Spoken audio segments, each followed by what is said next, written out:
Pharaoh was the type of king that tore down the spirits of others just to lift his up. It is sad to say, but I'm pretty sure that everybody in here knows some people like that. We all know some people, or even came in contact with some people that was so full of themselves and just so high off life that they forgot what reality really is. They forgot what it means to go without. Young people, I want to tell you, don't get so caught up within yourself that you don't have time to be nice to other people. Church folk have a tendency to forget about the days that they were in the street and the days that they were in the club. But when they come in contact with some people like what they used to be, they look down on them. See, don't mess yourself up in the head thinking that you can just make that people don't make mistakes. You have to understand, people make mistakes 24/7. We live in something called the flesh. There was nobody that walked this earth that was perfect but Jesus. So I come to tell you, when you come in contact with those people, you have to tell them the good news about Jesus Christ, because you just can't brush them off and try to keep going. Church folk have a tendency of talking about the people in the positions that they used to be in. Some of you used to be in the club. Some of you used to run the street all night long. But then once you come to Christ, you just feel as though you're higher than thou. You feel as though nothing can bother you. You just feel as though you're too blessed to be stressed and you're just highly favored. But I come to tell you and give you a wake-up call that the same God that brought you out is going to be the same God that brought you out. Church folk have a tendency of not helping other people out just because they don't talk like them, or they don't dress like them, or they don't act like them. See, those people, you try to put those people on the back burner. But we have to remember the old saying, don't forget the bridge that brought you across, because you just might need that bridge again. See, whenever we cross over to Jesus and we feel and we get so high of ourselves and we just think that we are above and beyond, we forget about the ones that helped us cross over. See, one thing before my grandmother passed away, she told me, boy, don't you ever forget about the people that helped you get to the point where you are right now, because one of these old days you will need them again. There is also another man in the text by the name of Moses. Moses was a servant of God, and Moses had a clear understanding of the power God had.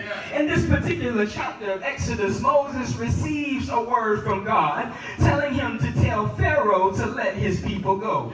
If Pharaoh was not to comply with the command from God, then Moses had to take it upon himself to lead the children of Israel out of bondage. The text says that God told Moses to tell the children to encamp by the sea, and he will harden Pharaoh's heart to follow after them. Now, at this part of the text, I had to pause because I was thinking to myself, if God wanted his children to be delivered, then why would he want Pharaoh to follow after them? But then I realized that it was a setup. God was setting Pharaoh up for the kill. Because sometimes, my brothers and sisters, God will put us in a position just to confuse our enemy. Even though Moses didn't know what exactly was going on, he still made up in his mind that I will trust God even when I don't understand what's going on. Moses had made up in his mind that it don't matter what people say, it don't matter how bad Pharaoh try to keep the children in bondage. Lord, I'm going to just listen to what you have to say. Sometimes I come to tell you, sometimes that you got to forget about the ups, you have to forget about the downs. See, people, they often like to make charts of pros and cons of decisions that they make. Forget about them cons and you just worry about them pros. You just worry about the goodness of God, because God said, if I got your back, if I be before you, then who can be against you? I was wondering tonight, how many of us can say that no matter what we go through, we will still trust God? God was proving himself to Moses because he showed him that even when you don't see a way, I am the way. And all you have to do is trust me and I'll do the rest. I heard somebody say that he's a way maker when there seems as though there is no way to be made.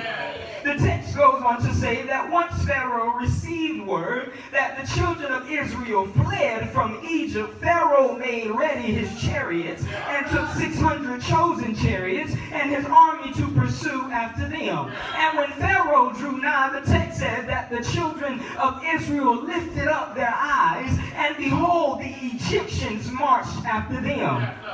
And they were sore afraid. And the children of Israel cried unto the Lord, and they said unto Moses, because there were no graves in Egypt, hast thou taken us away to die in the wilderness? Is this not the word that we did tell thee, saying, let us alone, that we may serve the Egyptians? For it had been better for us to serve the Egyptians than to die in the wilderness. At this part of the text, Pastor Adams, I was wondering, I was saying to myself, the children of Israel caught an attitude with Moses because he could have just left them alone. They caught an attitude, they got angry with Moses because they said, Moses, you could have just left us in Egypt, and even though we was under Pharaoh's control, we would have been okay.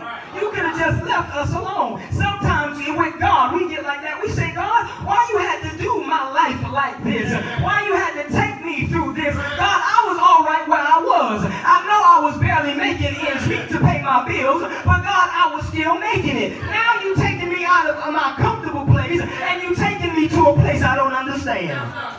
Moses was taking the children of Israel into the wilderness. At this part of the text, the children got angry. They got angry with Moses because they had already told them to leave them alone. They had already told them, let them stay in Egypt. And now that they are the Red Sea, they are surrounded everywhere they turn. And there is no way out. Now, I'm going to be honest with you tonight. I can see why they were upset. Because for one, they were outnumbered. For two, they didn't have weapons to fight their way out.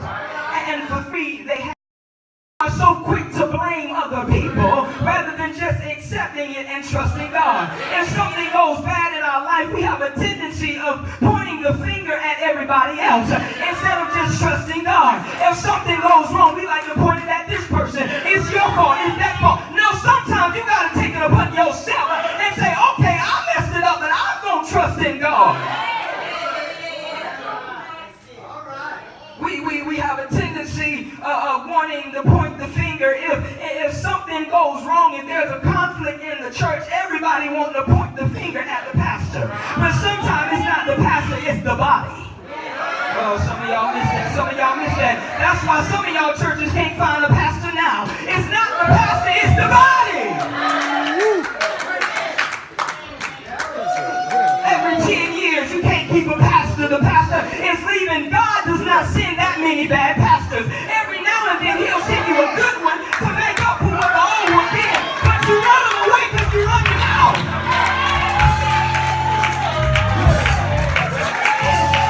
What's the problem with Moses? Moses didn't do nothing wrong. It was the children. They was the ones that wanted to get let out. Moses was just the messenger. It's not the messenger, it's the recipient. See, it's a problem when we have to accept the word of God. They got mad and caught an attitude with Moses. But they were the ones that made the decision to leave. Oh, but I'm glad tonight that Moses had enough sense to call on God. Moses had enough sense to know that if God brought us to it, then he can surely see us through it. Moses had enough faith in God to know that he hadn't brought us this far just to leave us where we are. And I stopped by New Zion tonight to let you know that I serve a God that will never leave you nor forsake you. I came to encourage somebody that no matter what you're up against, God will see you through it.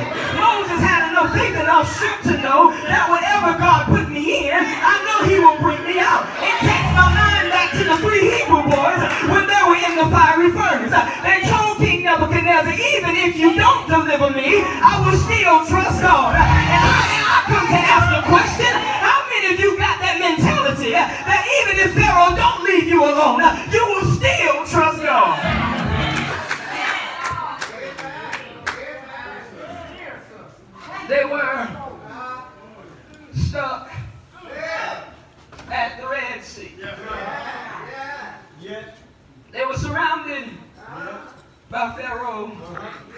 his army.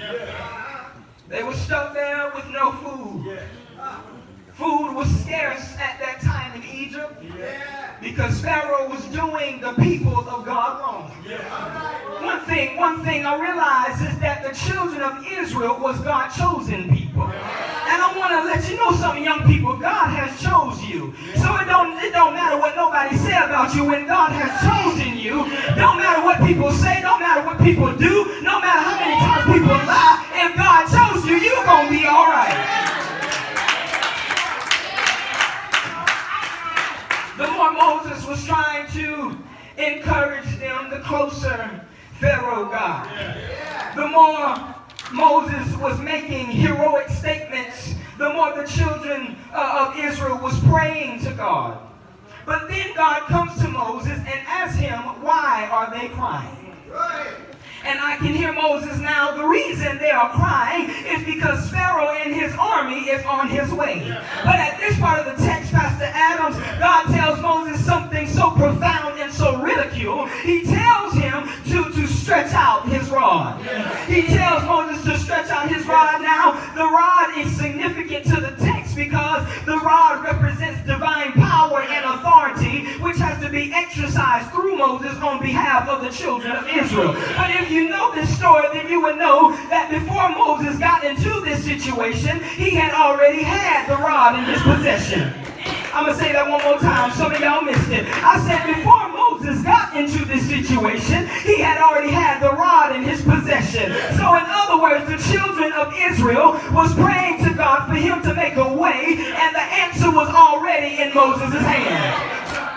So as I head on back to my seat and I get on across the road, I came to tell you tonight that the thing you've been wanting from God, it was already in your hand. I stopped by New Zion tonight to let you know that the thing that you've been praying and